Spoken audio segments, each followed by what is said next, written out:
I don't know if you heard about this one with the Apple Card. I don't really know what to say about this one. Well, I got to thinking about it because the accusation here is that the Apple Card algorithmically is discriminating against women. That's the headline. That's the accusation. Two people sign up for the card, husband and wife, boyfriend, girlfriend, whatever. And the male gets, I think it was 10x, 20 times higher credit limit than the female.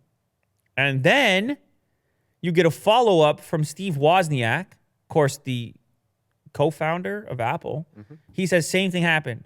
I got 10x the credit limit. We have no separate bank or credit card accounts or any separate assets. Hard to get a human for a correction, though. It's big tech in 2019. So whose algorithm is it? It would be Goldman Sachs, I would assume. Yeah. But who knows what degree of control Apple has over how that operates. I'm not really sure on that. Maybe they have some involvement. Maybe they have none. I believe Goldman Sachs actually responded. They denied that gender factored into any decisions made about credit limits, saying that accounts are based on the individual and the person's specific credit history. Here's their quote. As with any other individual credit card, your application is evaluated independently. We look at individuals' income and an individual's credit worthiness, which includes factors like personal credit scores, how much debt you have, and how that debt has been managed. Based on these factors, it is possible for two family members to receive significantly different credit decisions.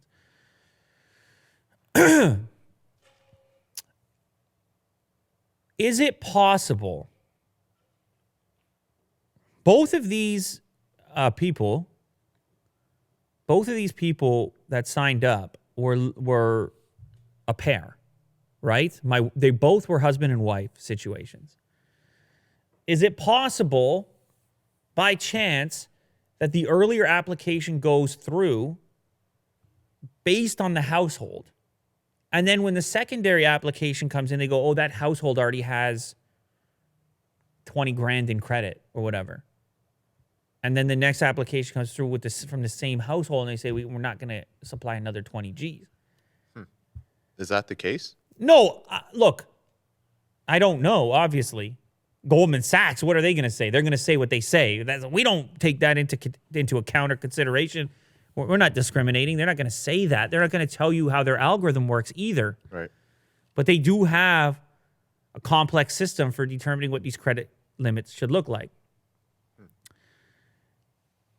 Funny enough, I think it could also be some strange reverse discrimination in which,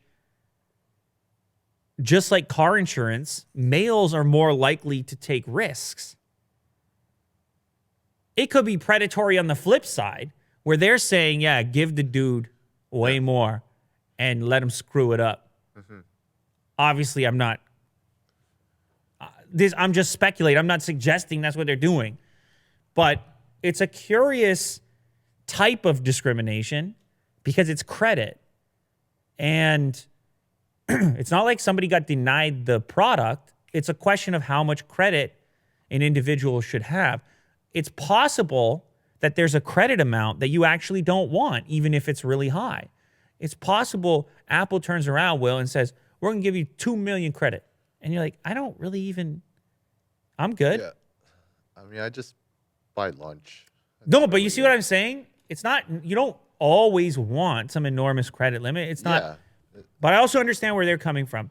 I know in a household, if you got those two approvals back and your wife she's been looking after the credit score and she see that lower number, it's like, hey man, it's going to be a domestic dispute. Yeah.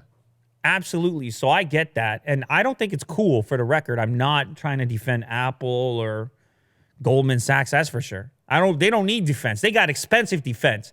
A lot more expensive than me per hour, I'll tell you what.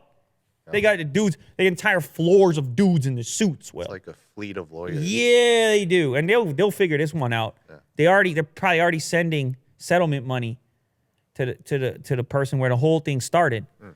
I don't think it's cool, but I have a hard time believing that it's malicious. If it is, and it's constant, we'll hear more of it. Yeah. Likely. In which case, then you can really determine the origin and the motivation. But as of right now, it looks like we got a couple of cases of that being the case. It just happened to be It just happened to be Steve co-founder Wozniak. of Apple. One of them happened to be Steve Wozniak.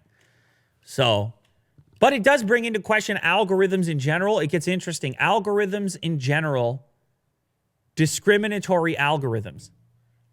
Algorithms that take advantage of you. Because I'm on YouTube and the thing takes advantage of me. Their algorithm, my algorithm. All the time.